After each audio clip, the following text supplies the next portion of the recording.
You can't feed your kid. Maybe you shouldn't have had one. The words cut through the room like a sharp blade.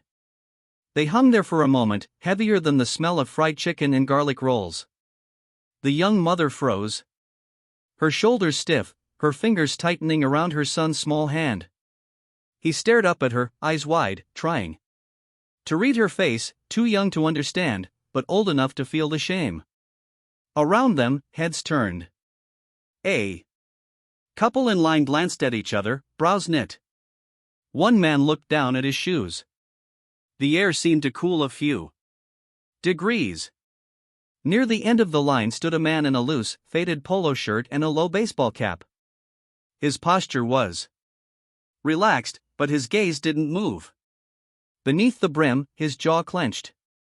No one here knew that he was Jackson, the man who had built this buffet from nothing. In his mind, the scene overlapped with another. 15 years earlier, standing in a cramped kitchen, the heat of the ovens wrapping around him, trays of rolls cooling on wire. Racks, customers laughing at tables he'd wiped down himself, a place where no one was turned away. That memory felt almost like a lie now. In front of him stood a mother and child, pushed toward the door by words meant to cut, not serve.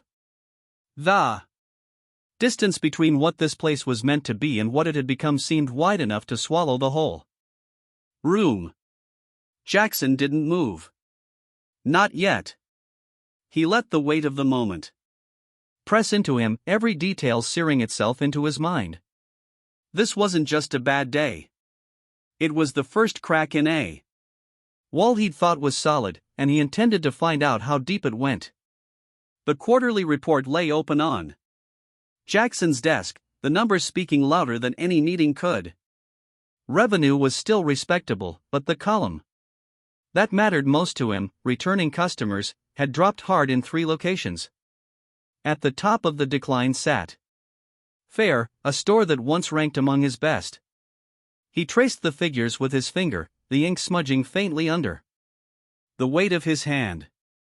Each percentage point lost wasn't just a statistic. It was a person who had chosen not to come back. The phone rang. He answered to the growly voice of a supplier he'd known since the first year in business. "I'm telling you, Jackson, I don't want to keep doing this if it's going to be like this. Pharaoh's manager is impossible to work with. Orders are sloppy. Deliveries are a headache." The frustration was plain, edged with the weariness of someone who'd run out of patience. Jackson listened, said little, and when the line went dead, he set the receiver down slowly. His gaze stayed fixed on the spread of papers in front of him, but his thoughts had already moved. He could feel it. Something had shifted between him and the people running his stores. Years ago, he could call any location and be greeted by name. Now in some places he was just a title on a payroll slip. The gap had widened. Without him noticing, but Fair Rove was making sure he saw it now. He leaned back in his chair, the decision-taking shape in silence. If the heart of the problem was buried inside that store, he would dig until he found it. And when he did, there'd be no mistaking what came next. "What are you going to do?" his assistant asked, leaning against the doorway. Jackson didn't hesitate. "I'm going there myself, and no one will know who I am." The words settled between them, heavier than they sounded. He'd done it before, years ago, when the business was still small enough to watch from the inside, but this time was different.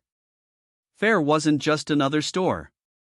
It had once been his third highest earner, a model for the rest of the chain. Now, it was bleeding customers. He slid the report aside and tapped the edge of the desk. "This week, I want to see it as it really is, not the version they prepare for me."